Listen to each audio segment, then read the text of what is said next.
if I can actually record this and export it to YouTube later on. So yeah, I just wanted to talk a little bit about writing and the writing process.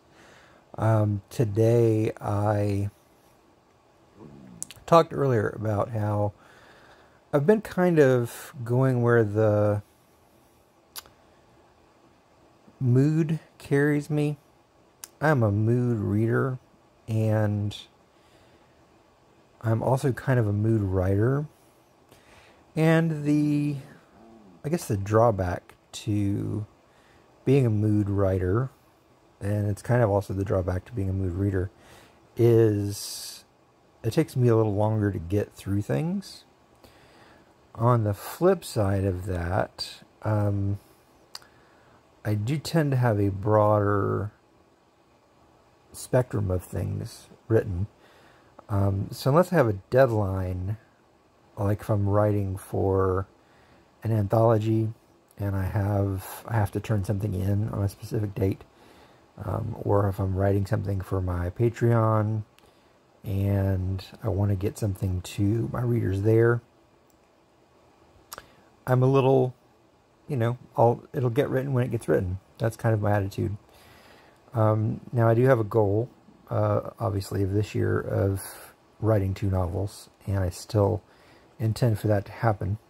Now, if it'll happen the way I plan on it happening or not remains to be seen. But yeah, for those of you who don't know, I'm currently writing an urban fantasy novel, and then I'm working on a couple of pieces of fiction, the length of which I'm not entirely sure about. When it comes to the novel, I plotted it, so I have a thorough outline. And when I say thorough, I have about 13,000 words written of basically synopsis and character Bible stuff. And then I have a spreadsheet with every scene kind of laid out, and who the main character in that scene is, and that kind of stuff. And then I do pants some things, kind of right by the seat of my pants. And that's what I'm doing with the 2 pieces of fiction that I am not certain about the length of. One of them will probably be a short story, and it's one I'm writing for my patrons that I just started a few days ago. The other feels like it's going to be a novelette, maybe a novella. The difference between the 2 being somewhat nebulous. But I'm having a lot of fun with that one. And it feels very much like a modern day version of The Monkey's Paw. Be careful what you wish for, kind of a thing. So yeah, I've been writing for about 15 years, seriously.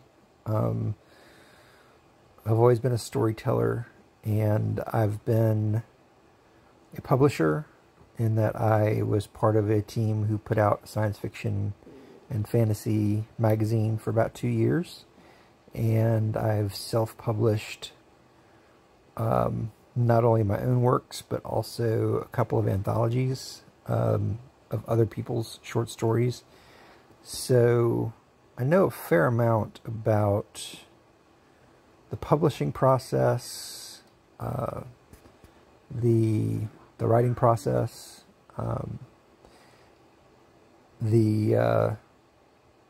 the only thing that I'm not great at is marketing, and that is just something that so many people in my shoes are not great at. I think it's because we just don't have the background. And one of the things that I am very comfortable with is social media. So trying to find ways to use that to market my stuff and myself in ways that don't feel artificial is important to me. I want all my interactions with people on TikTok or YouTube or Threads or wherever I am to be genuine and for you to get an idea of what kind of person I really am. So if you guys have any questions about writing or anything in regards to publishing or anything of that nature, by all means, ask away. I am definitely eager to help people who are on this kind of journey that I've been on for the last 15 years. I've also been a podcaster at various times. I was a podcaster on a podcast called The Dead Robot Society, which, by the way, if you are a writer and you want to listen to a show that's got a lot of humor but also has a lot of good advice for writers, you should go subscribe to The Dead Robot Society. I'm not part of it anymore, but the hosts all know so much about writing and publishing, and they have a voice actor now that's part of the cast, and she's amazing. And actually, she did an audiobook for one of my books, and that's a really good one to subscribe to. So yeah, I've podcast some of my own short stories and my first novel. So, and again, I kind of produced those myself and learned a lot along the way. So yeah, I really enjoy being where we're at in the history of writing and telling stories. You know, it's just amazing that we have so many options to tell the story that you want to tell. Whether it's podcasting, you know, I follow a few people who strictly use podcasting to tell their stories. You know, they'll have no intention of turning it into a novel. Or, you know, comic books / graphic novels. You know, I follow a few independent comic book creators, and a few of them are really pushing the envelope of what it means to put a comic book out. And, you know,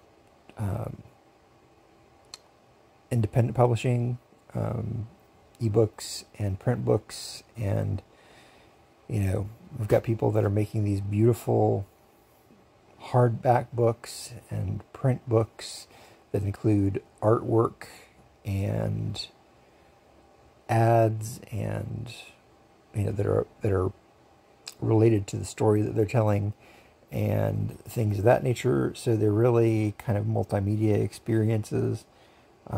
So yeah, they're really pushing the envelope in ways that traditional publishing is just not. And they're telling stories that traditional publishing is just not interested in telling sometimes.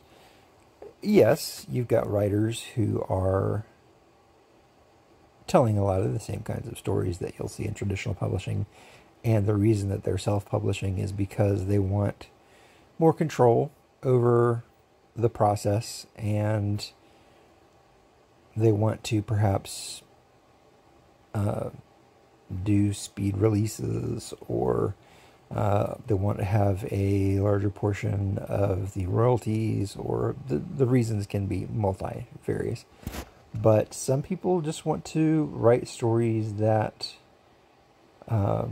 they've been told by agents and by publishers that they're just not interested in, and they don't think are marketable. And I hope I'm not buffering. But yeah, I mean, it's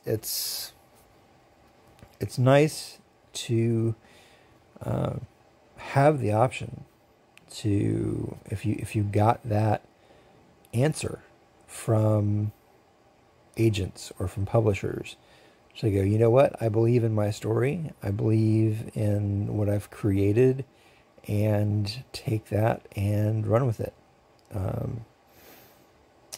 And then you've got people like me who aren't really interested in going the traditional route at this point. And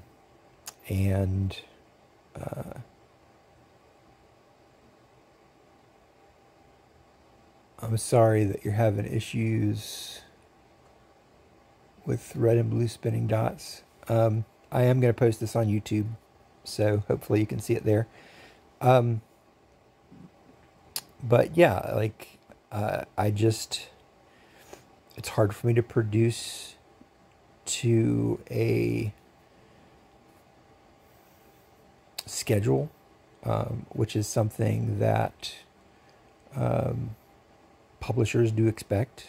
I have a variety of issues, health issues, mental health issues that would probably make that a challenge for me. So I put my stuff out when I can, and that impacts me, but at least I don't have to worry about a publisher. So the traditional route is the only route I have a chance. Everything costs too much. Well, I see that argument. I do. It is possible to produce an independent published novel on a budget. That's how I started out, and that's how I'm going to have to do it with my next novel, because while I do have Patreon and while I do have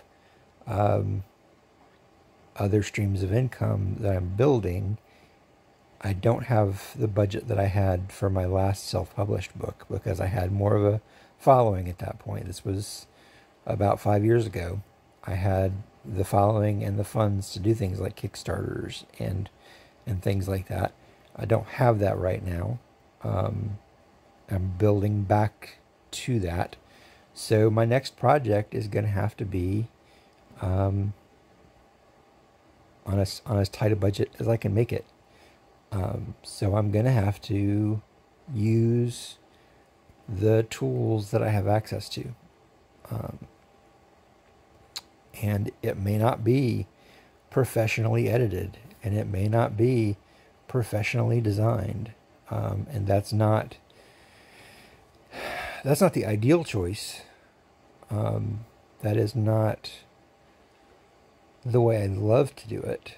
But if I want to put my story out there for people to read, then, I mean, that might be the way I have to do it.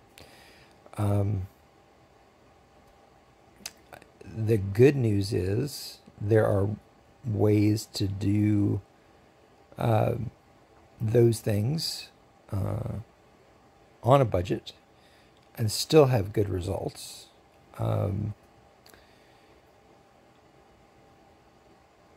You don't self-edit very well, and you only have so much time, I'm assuming, to write. I do have some advantages. I do have people that I know that will do quality beta reads for me and give me some good feedback. I do have people that will probably be willing to do, like my wife, line edit, because she does have an English background. You know, when it comes to things like covers, you know, that's where the real spend, I think, comes in handy. I would much rather spend a little more on a cover than on proofreading. And of course, that's all, that's different for everybody. Everybody has different priorities. I think a good cover sells your book well. And, a few missing commas or things of that nature is not going to be an issue. Whereas a cover that's not quite as good is going to make sales a little more difficult. But even there, there are ways to get that done on a budget. If you've got friends on social media who have those skills, you might be able to work out skilled work trade, that kind of thing. But if none of that works for you and you want to do traditional publishing because for whatever reason, you don't have to have a quote good reason. The fact that you want to do it that way is a good enough reason. Traditional publishing is certainly a valid way to go. I am not one of those people who poo-poos the idea of traditional publishing. It is still, I will say, that of the authors that I know personally who have been, quote, traditionally published, the ones that have gone with small presses typically are more pleased with their results than the ones who are published with larger, more traditional publishers. So that is important. And I'm glad you said something about your story being part 1 of 4, and I do intend to read more of it and give you more feedback. The tricky part about traditionally publishing a series, and this is only what I have gathered from people that I know, so this is anecdotal, strictly speaking, is if your first book doesn't do as well as they want it to, there is no guarantee that they will buy your second book. So if you are so blessed to get a traditional publishing contract, make sure that you have a clear idea of how to get your intellectual property back. Because I know a few authors who, for various reasons, wanted to get their IPs back. They were their first, as you wish. Their first novel was published either through a small press or a larger publisher, and it didn't do well or whatever the reason, and they had to jump through a lot of hoops to get their rights back because they didn't have a clear exit clause. So it's important because a lot of publishers will write contracts in such a way that are very favorable to them and not so favorable to you. And that's why when I was a publisher, when I published the science fiction and fantasy zine that you can actually still find on Amazon, called Flying Island Press, we wrote contracts that were very favorable to the author because we were all authors and we wanted to make sure that we were putting out good stories and that we were treating our authors well so that they'd want to come back and write more stories for us. It didn't last as long as any of us would have wanted. It only lasted a couple of years, but it was a big learning experience for us. So yeah, make sure that if you're ever given a contract, whether it's for a short story, a novel, whatever, movie rights, foreign rights, read the heck out of that contract. Have a professional read that contract, a lawyer read that contract, and make sure that you're coming out on top.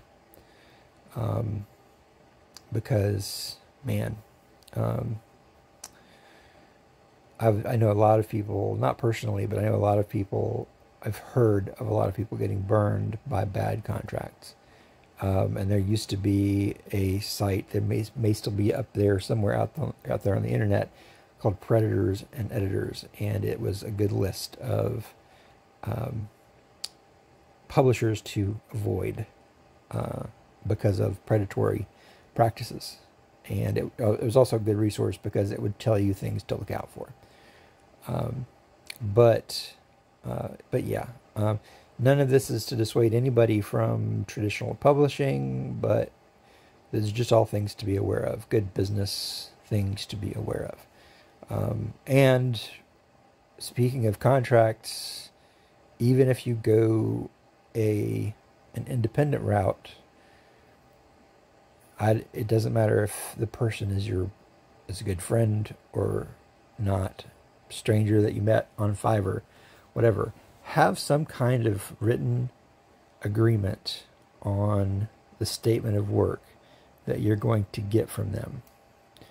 If you're having a cover done, make sure that you see the progress that they're making on that cover. Make sure that they're not using artificial intelligence in making your cover. I don't care what you think about artificial intelligence, and it's not that I don't care, but I predict that if you're an indie, Amazon and other distributors will care at some point in the near future. Amazon already asks you if you publish through KDP. Is this AI generated? Is the cover AI generated? Is any of the text AI generated? So you definitely want to know, also to have some input along the way, what your cover art, your design looks like as it's moving through. Because once it's done, your artist is not going to want to make any changes, and maybe really realistically unable to make any changes. So it's good for it to be a conversation. And the other thing is, if you're a month in and you haven't seen anything, you want to make sure that you can say, you know what, this isn't working out. I need my money. I need my deposit back or whatever.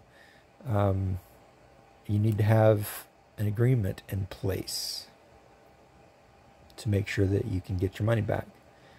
How many books have I published thus far? That is a tricky question to answer. I will answer it this way. Right now on Amazon, there are, I think, 15 titles.